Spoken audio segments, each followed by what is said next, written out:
This is a video of me trying to prove that the Earth is a ball. I made a 3D model in Blender. I made the Earth, and I made it the dimensions that they say Earth is across, so 12,742 kilometers. This here is a 30,000 foot tower I've made, so that, you know, when I put the camera at the top of it, I can see what it would look like in a plane flying over at 30,000 feet, what it should look like out in the horizon. So you can see it's that's where the Earth ends right there, but over there I've made a flat plane that's just underneath the Earth, and that's what's going out further to where the horizon really is. But so what we should see in real life is the Earth curving away and down like that, but we don't see that in real life. And I was trying to prove that the Earth was a ball, and I was trying to prove, you know, flat Earth is wrong, and I have proved myself wrong, unfortunately. And the implications of that mean, you know, I was lied to as a child.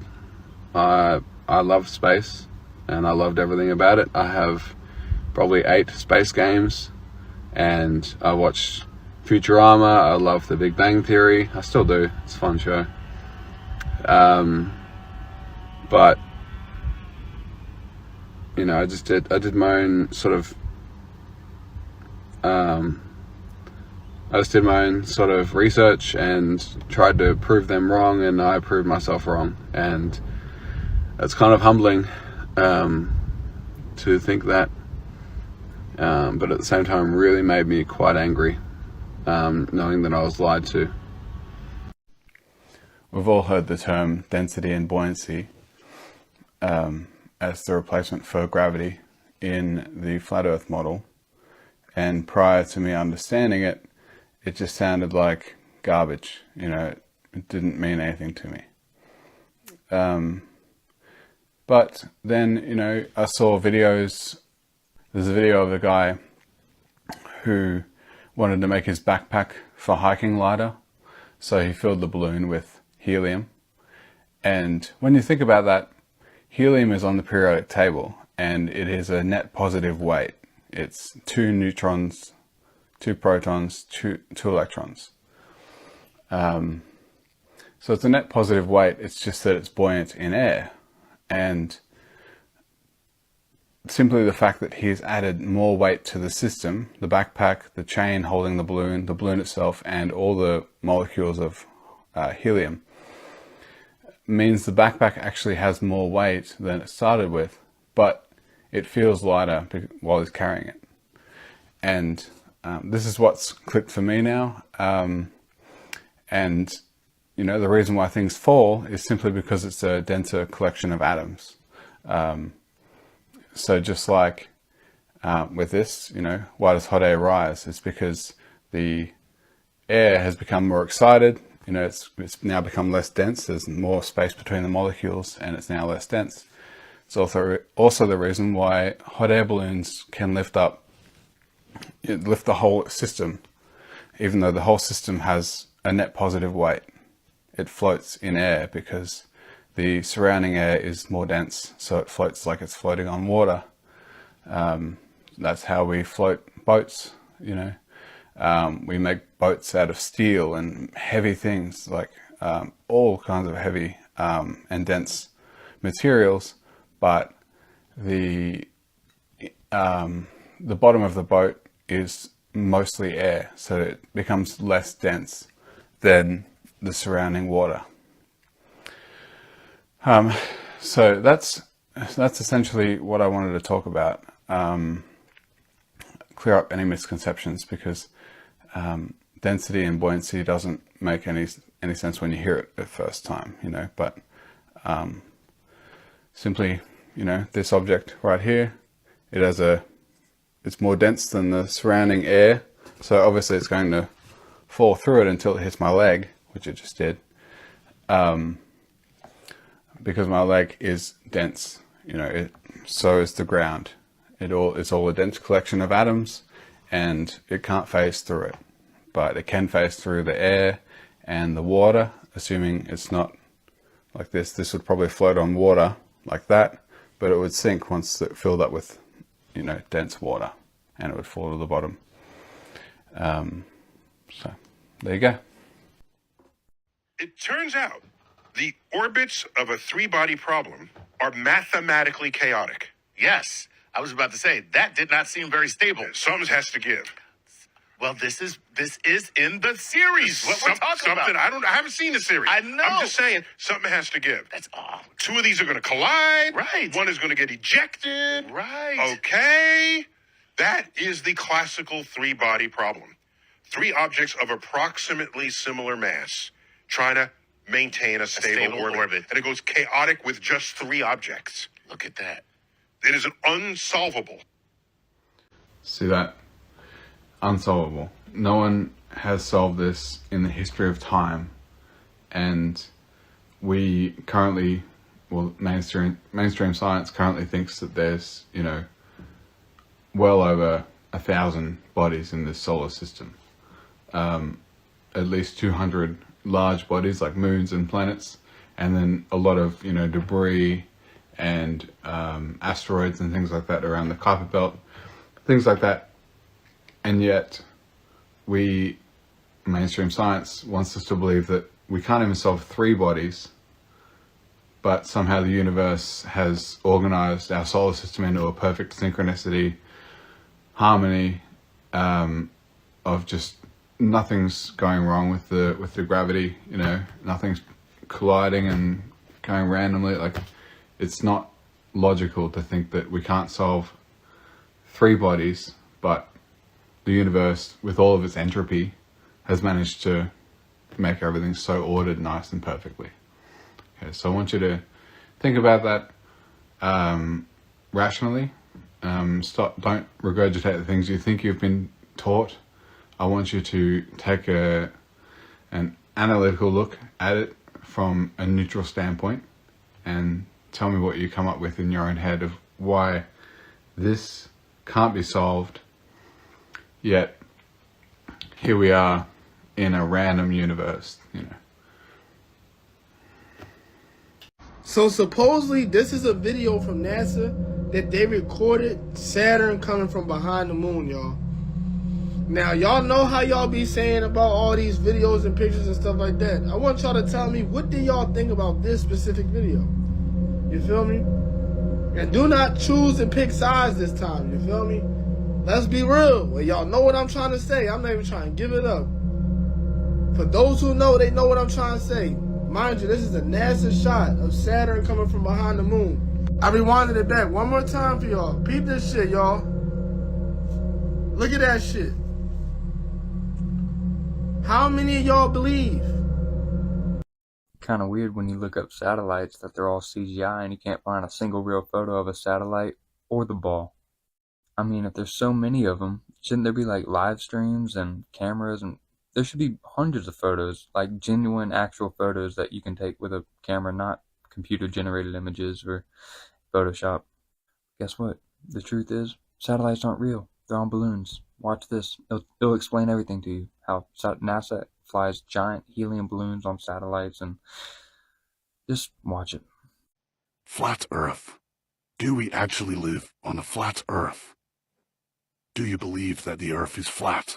I know a lot of you in my comments seem to believe that the Earth is in fact flat. So is it? Well, I've been trying to find images of the globe, but they all seem to be like CGI rendered images, every one that I found. But I'm not 100% sure on that. If you look back at like ancient civilizations, so many of them seem to depict a flat Earth. But many would argue that they are primitive and lack knowledge. If they were so primitive, how did they build wonders like the pyramids that we would struggle to replicate today in such precision? It's an interesting one, isn't it? Also, why would they hide it? Wow. If the world was proved to be flat, then our whole history of space exploration just goes out the window, doesn't it? would all be proved not to be true. And we all know that the moon landings face a lot of scrutiny. We don't know if it's actually real, and a lot of it does look fake. Stop what you're doing because I have something really crazy to show you guys. You're not going to want to miss this. So this is the Sirius star, seen from a powerful telescope. Now doesn't that look oddly familiar to something we've seen? Exactly. Siri. Hey Siri, is the Sirius star actually 5.88 trillion miles away from Earth? Or is it actually a lot closer and more local and something a lot more special like you've been hinting the whole time? Oh, no answer? She must be hiding something. Just like how the moon waxes and wanes in a 28-day cycle 13 times out of the year. So we should actually have 13 months because the moon tells you the day of the month by waxing and waning in a 28-day cycle. And it happens 13 times in the year. So our calendar is completely out of whack. And that's why we're so disoriented in this modern day and age. And that's why all these new scientific discoveries have never actually helped any of us in the slightest. Because it's all a bunch of BS. Because it's them that are doing this fucking experiment. Because they need this for the globe to work. And this is why William Shatner and Neil deGrasse Tyson are going one day after the flat earthers are going. But for 20 years long, they couldn't fucking go by themselves and actually film the 24-hour sun because it wasn't there. They are experimenting right now on faking the 24-hour sun for future guests that are going to Union Glacier Camp. Thank you guys. I don't need the money at all, for real. Like, it's stupid. I don't care. I cannot even pull it out where I'm from, so I just give it to other people. Sorry, not trying to say nothing bad, but I don't need the money. So this right here is Union Glacier Camp. You are not allowed to step here or here or here or here or here, anywhere around here, anywhere around here. You are locked down into that area. Somebody's gonna tell me the name right now. Everybody knows this movie. It's Mad Max. There you go. You had that crazy king that hogged the water supply and that controlled all the slaves. But just having clean water. Right? I'm not gonna let these people get to the clean water, because if not, I lose control of everybody. Right? But if you were a king or a queen back then, and you wanted lands by yourself and with your friends that are the elitists, all you gotta do is this. Let's say you have a map. We cut out a circle out of this map. And you wrap it on a ball. You wrap it on a ball. And all you gotta tell them is keep this negligible area on the bottom side of this fake ball right here, and then hide the real truth by stretching the center. You can see it right in the screen right here. You can see there's a stretch right here. This is all stretched out. This whole area is stretched out. You can see that only at 630 miles up, it's depixelated already. And when I zoom in, you see that it's clearly depixelated. There you go. You see that? That's clearly depixelated. What are you talking about? We have fucking satellites for 40 years, Max. How come we don't have pictures of these mountains down below the globe? Yeah, how come, bro? But right here, on the borderline where tourists are supposedly coming at Deception Island, if you don't believe that exists, here you go. Deception Island. Boom. Right there. I can zoom in here.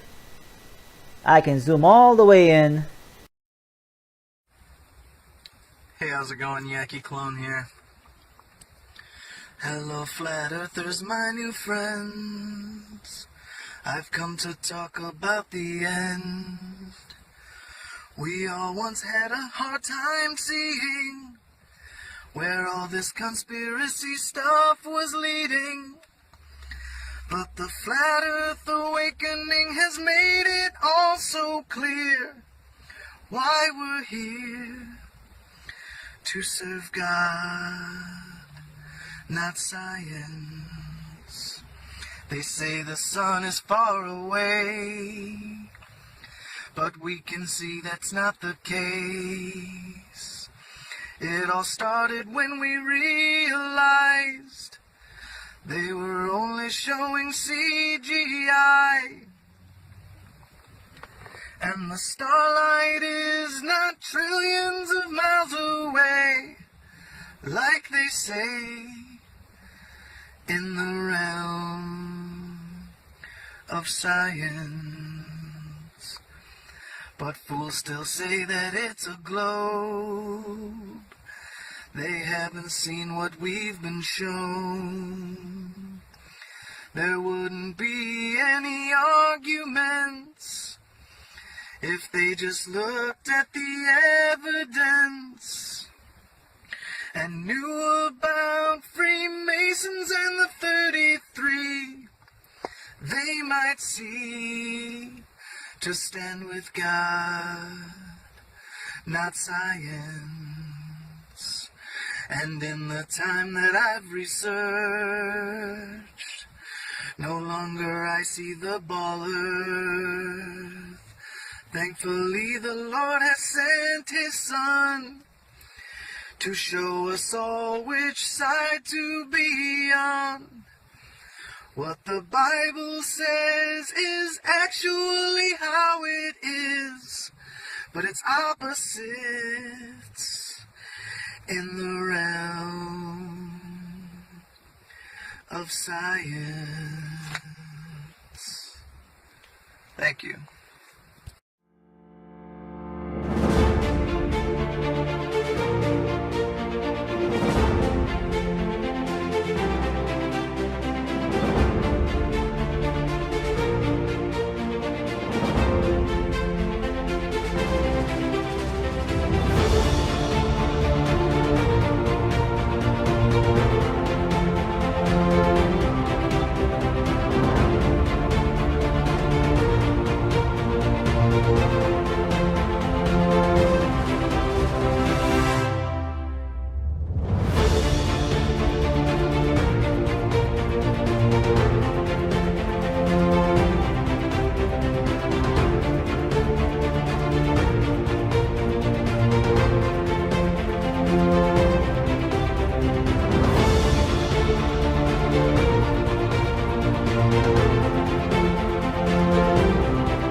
It came in the mail and y'all are opening it with me.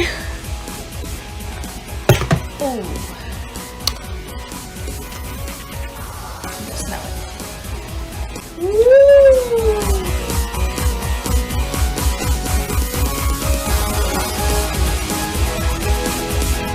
Here we go. The Flat Earth map dates back over 1,000 years. This map is credited to being created by a Persian astronomer. His name was Al-Biruni and he lived between 973 AD to 1048 AD. It's the official map of the United Nations and also the United States Geological Survey. It used to be present in many places before the creation of NASA and the Antarctic Treaty in 1959. Here you see it with Admiral Byrd. This map has been restored by Dmitry from Russia with suggestions of mine, Heliocentric. Known by my YouTube channel Flat Earth Banjo, I asked Dmitry to include the Bermuda Triangle and Point Nemo, a place deep in the Pacific where NASA buries rockets. Then Robert Tozzi, a professional mapmaker, came along and enhanced the map even more. There are many people now selling this map online, but if you could order it from my online store, I would greatly appreciate it. Visit my online store now and order one of the items. I humbly thank you.